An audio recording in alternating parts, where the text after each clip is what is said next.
Иә, достар, осы жексенбіде Шон Стрикланд пен Дюплесидің жекпе-жегін көретін боламыз. Толық жекпе-жекті менің телеграм арнамнан көре аласыздар. Сілтемесі осы бейненің төменгі жағында. Сонымен қоса, Шафқат Рахмоновтың болжамды түрде жекпе-жегі белгіленген болатын. Сондықтан бейнені толығымен соңына дейін қарауды ұсынамын. Сіздермен солай де арнасы. Біз бастаймыз. Ассалаумағалейкум баршаңызға. Біз оралдық. Бүгін келгендерің үшін рахмет. Кімде бірінші сұрақ бар? Чемпион Дрикус Дюплесиге сұрағым бар. Сен алғашқы жекпе-жекті жеңгеніне сенімділігіңді айттың, бірақ оған қарсы реваншты қалағаныңды айттың. Сен бұны ешқандай сұрақ қалмас үшін жасап жатырсың ба? Әлемдегі ең мықты орта салмақ жауынгері ретінде және ешқандай өшпенділік жоқ деп айта аласың ба Шон Стрикланд араларында? Иә, әлбетте. Менімше, мен айтқан жоқпын, мен жеңдім деп. Төрешілер солай шешті. Ей, тынышталыңдар. Мен белбеуімді жылыта тұрсын. Айта берсін мына кісі. Сабырлық көрсетіңдер, жігіттер. Сен тым мейірімді екенсің.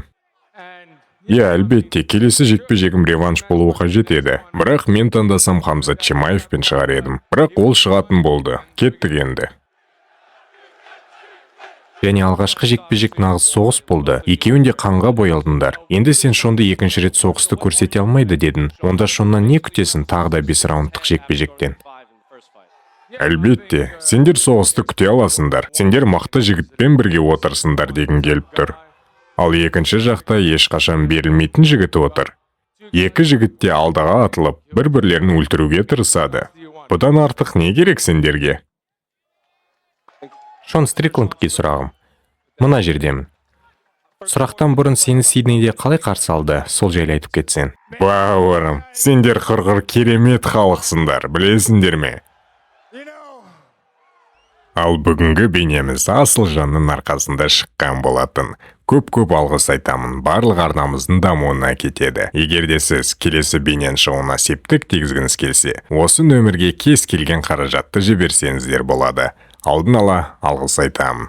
Мен Джебті жақсы көремін, бірақ сендер мені ол жаққа шығып өлуге итермелеп тұрсыңдар. Сендерді сүйем бәрінді. Және сен Дюплесимен бітпеген шаруан бар әлі де. Сондықтан ортада белбеу бар жоғын санамасақ, жекпе-жек қаншалықты саған маңызды? Білесің бе? Сендерге бір қызық айтайын бірінші, бұл жігіт жайлы. Оның лақабаты да керемет негізі. Бұл жігіт бір газель ішіндегі адамдай төбелеседі. Ей, Дрикус, мен сені құрметтеймін. Себеп сен нағыз маньяк секілді шайқасасың. Бірақ мен өткен жекпе-жекті жеңдім. Осы жекпе-жекті де жеңемін.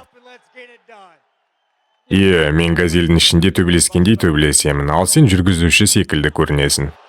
Білесіңдер ме, достар? Сен стиліңді өзгерттің, себеп саған бұл түрмен балдарға жолатпайды.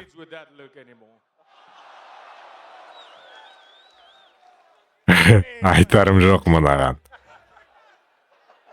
Бұл жігіт мені күлдірте алмайды, бірақ сенде 4 қаптыңнан артық әшекейлер бар. Білмеймін, сенің қорлауыңды жеп қоя алам ба?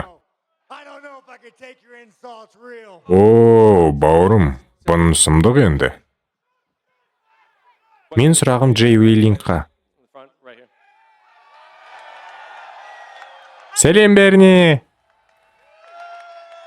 Сен белбеуді алу үшін өзінің салмағындағы бәрімен кездесіп шықтың. Татьяна болса жылдам жетті белбеуге. Ол өзін чемпион болар едім жарақат алмағанымда деген болатын. Енді Татьянада не күтесің жексенбідегі жекпе-жектен?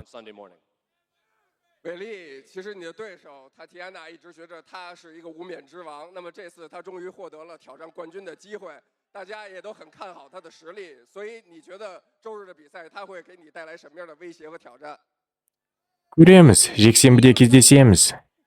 Және стил! Татьяна UFC-дегі әйелдер арасындағы ең мықты грэплер деп есептелінеді. Енді бұл саған вызов па, оны құлатып, өзінің күресін одан осал емес екенін дәлелдеу үшін.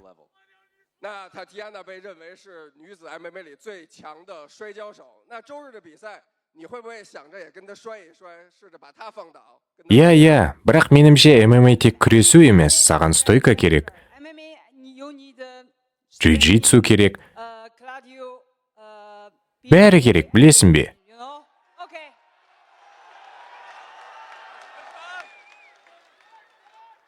Саған да дәл сондай сұрақ, Татьяна. Сенде жарақат болмағанда чемпион болар едім деп айтқан едің. Бұл ударник пен греплердің жекпе-жегі емес дедің. Бұл ММА. Сонда Вилли Янгтан не күтесің жексенбі күні?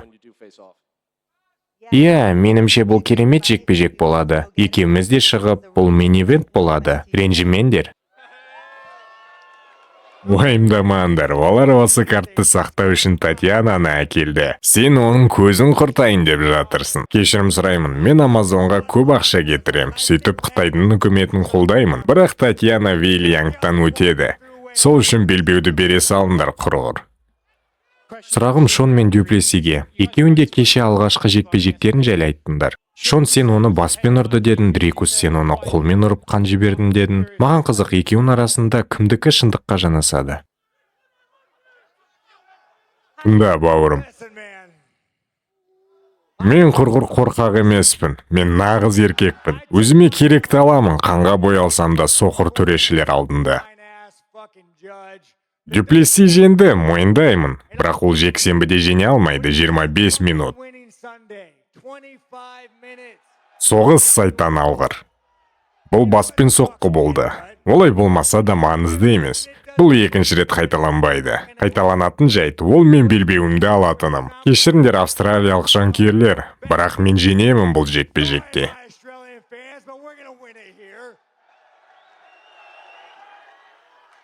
Дрикус, сен бұған келісесің бе, немесе оң қолмен ұрдым деп есептейсің бе? Ол жақта бір соқыр төреші болмады, екеу болды.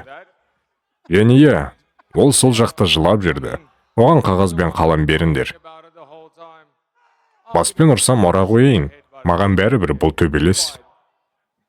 Ал сіздердің ойларыңызша, Шон Стрикланд ұта ма, Дюплеси жеңе ме? Комментарияға өз ойларыңызды жазып кеттіңіздер. Оған қоса, Шафқат Рахмонов пен Белал Мұхаммадтың жекпе-жегі болжамды түрде UFC 316-да болуы мүмкін. Ол мамыр, маусым айлары. Сондықтан көреміз. Сіздермен болған Сол ID арнасы. Жақсы жаңалықтарда жүздескенше. Қош аман, сау болыңыздар.